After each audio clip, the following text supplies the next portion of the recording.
सत श्री अकाल जी, मैं हूँ डॉक्टर सुगनी CPRA जलंधर से। और मैं हूँ सुखविंदर सिंह जी। हाँ जी मैडम।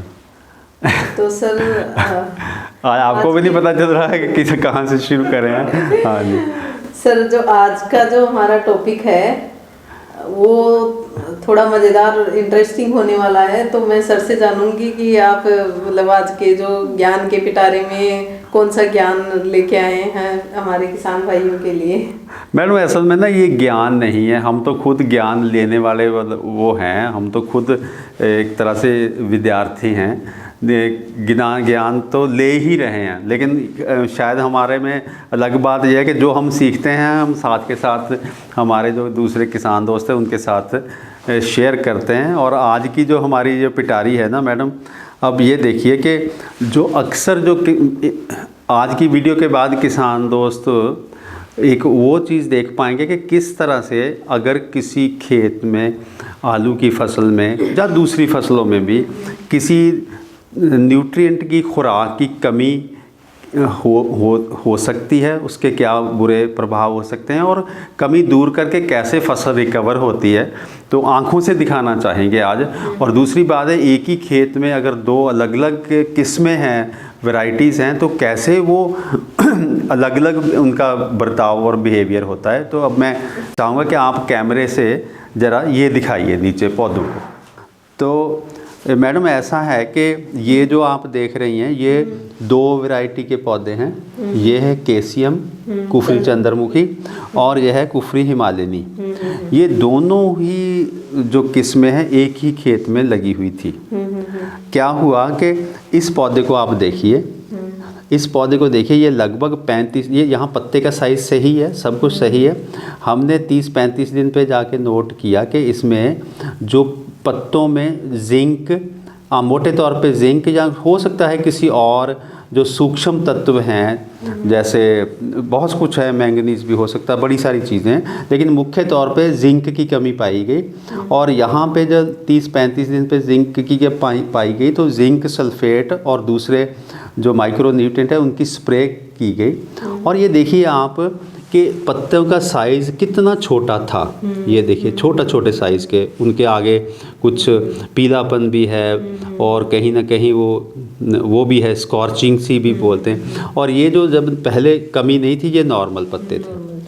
अब जब इसके ऊपर ट्रीटमेंट कर दी गई, आप देखिए कि हैरानीजनक तरीके से फसल ने रिकवर किया, पूरी शानदार फसल हो गई। तो बीच का हिस्सा जिसमें कमी का हिस्सा था वो ये है, आप देख रहे हैं, और फिर अब फसल पहले जैसी हो गई।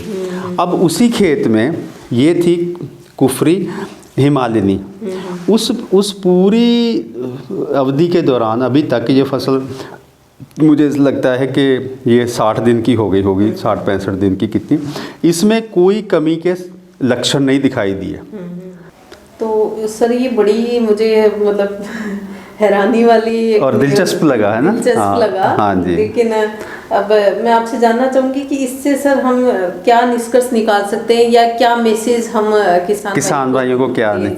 मैडम, पहले तो निष्कर्ष इसका ये निकला कि अगर मान लीजिए अगर आपकी फसल चल रही है, बीच में कोई किसी न्यूट्रिएंट की कमी, ख़ास तौर पे माइक्रो न्यूट्रिएंट की, मतलब जो सूक्ष्म तत्व हैं जिनमें आमतौर पे जिंक की कमी हमारे क्षेत्र में आती है, बाकी जो बड़े तत्व हैं नाइट्रोजन, फास्फोरस, पोटाश है, उनकी भी कमी आ सकती है।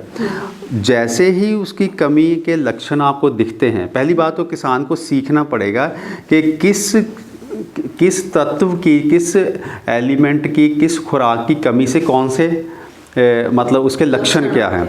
जैसे ही लक्षण आते हैं तो उसकी फिर आमतौर पे हम लोग पत्तों के ऊपर स्प्रे करें, और स्प्रे करने के बाद आपकी फिर दोबारा फसल उठ के खड़ी हो जाएगी जैसी आप चाहते हैं। और अगर मान लीजिए कोई किसान खेत में जाता ही नहीं है या उसको जो पहचान ही नहीं है, तो वो कैसे इस चीज़ को दूर कर पाएगा, अपनी चीज़ को। तो इसका मतलब अगर मान लो यहाँ पे पहुँचने पे अगर हम लोगों ने वो रिकवरी के लिए वो स्प्रे ना की होती तो हमारी फसल ऐसे ही रह जाती है और पैदावार हो सकता है बहुत कम आती। हाँ। तो इसका मतलब ये होगा खेत जाना जरूरी है, चक्कर लगाते रहें और पहचाने के खेत में क्या हो रहा है, किस चीज़ की कमी है। जिस चीज़ की कमी है उसकी स्प्रे की ज़रूरत है, स्प्रे करें जो भी कुछ करना है। तो फिर आप किस तरह से अपनी फसल को दोबारा शानदार उसके ऊपर ले आ सकते हैं। पहला मैसेज तो ये है कि खेत का चक्कर मारें, पौधों को देखें हर जगह से और जो ज़रूरत है उसको दें।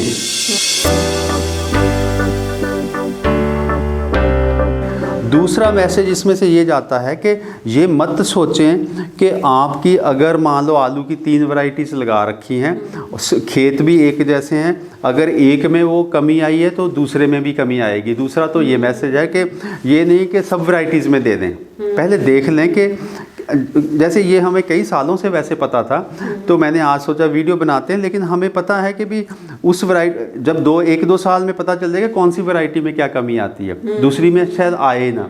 ये ना सोचें कि भाई सभी में आएगी। एक तो ये सीखा कि हर वैरायटी जो है वो अलग अलग तरीके से व्यवहार करती है। ये 2 मेन मुख्य चीज़ें हैं। और तीसरा मैसेज ये है कि कुछ किसान ये सोचते हैं कि अगर कोई इस तरह की कमी आ जाए तो अगर हम उसके बाद स्प्रे वगैरह करेंगे तो पता नहीं फसल ने दोबारा उठना भी है कि नहीं उठना है। ऐसा नहीं है। सही समय पे अगर हम लोग उसका इलाज करेंगे तो इसका इलाज होगा, फसल उठेगी। अब लेकिन आप गारंटी से नहीं कह सकते कि इसमें जो पैदावार अगर ये कमी आती ही ना, अगर ये लक्षण आते ही ना, तो ये पैदावार जितनी थी हो सकता है अब 2-4% कम हो जाए। लेकिन जैसे कई बार क्या होता है कि जब किसान का तजुर्बा ये है, कहता है कि मान लीजिए ये वैरायटी मैं पिछले 5 साल से लगा रहा हूँ, अगर ये पिछले 4 साल से 3 साल से मुझे पता है कि ये कमी आ रही है और मुझे 30-35 दिन पे जाके कमी दिखती है, तो मैं ये कहता हूँ कि उस समय इंतज़ार ना करें कि 30-35 दिन पे कमी दिखेगी फिर स्प्रे करेंगे।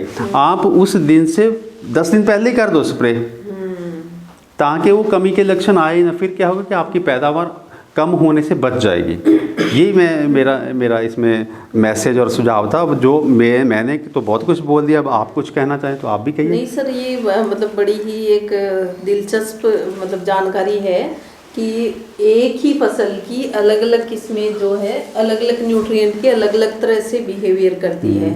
कि जैसे हम सर अक्सर जैसे हमारे फार्म पे हम और कोई वैरायटी में मतलब किसी भी माइक्रो न्यूट्रिएंट का यूज़ नहीं करते हैं, लेकिन ये चंद्रमुखी में आप का जो है स्प्रे हम जरूर करते हैं। ऐसे ही ज्योति में जो मैंगनीज की कमी, ये स्प्रे हम 2 जरूर हमारी मतलब जनरल प्रैक्टिस में है, बाकी हम ज़्यादातर नहीं यूज़ करते। देखिए इसका मतलब ये होगा कि हमें हर वैरायटी को, जैसे हमारे बच्चे अलग अलग होते हैं ना, कोई दूध कम पीता है, दूध कम ज़्यादा पीता है, कोई सब्जी ज़्यादा खाता है, कोई सब्जी नहीं खाता, तो हमें हर वैरायटी को और हर खेत के हिसाब से सीखना समझना पड़ेगा, नंबर 1। नंबर 2, मुझे हैरानी तो ये होती है कि एक हमारी राशन वाली वैरायटियाँ होती हैं, एक होती हैं जो फैक्ट्री वालियों का जो ड्राई मैटर ज़्यादा होता है, क्या शुष्क मादा बोलते हैं, उनकी खुराक की ज़रूरत बहुत ज़्यादा होती है।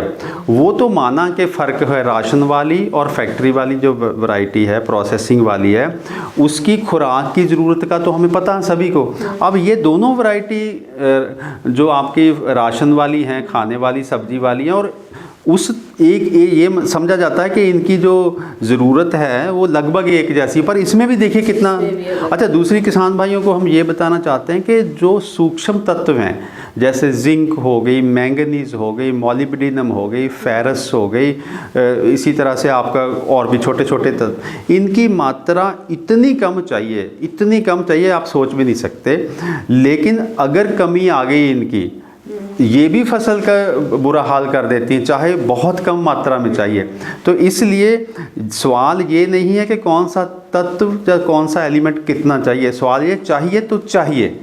तभी वैज्ञानियों ने ये कहा था एसेंशियल, ज़रूरी, चाहे वो 1 एकड़ में आधा चम्मच भी चाहिए तो चाहिए।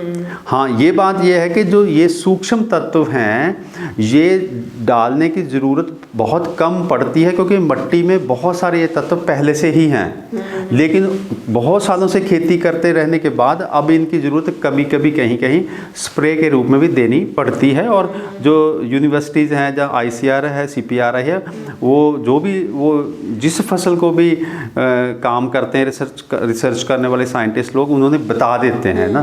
तो इसलिए किसानों को यूनिवर्सिटी साइंटिस्ट और आईसीआर के जो जितना भी सिस्टम है उनके साथ जुड़े रहना चाहिए ताकि सीखते रहें।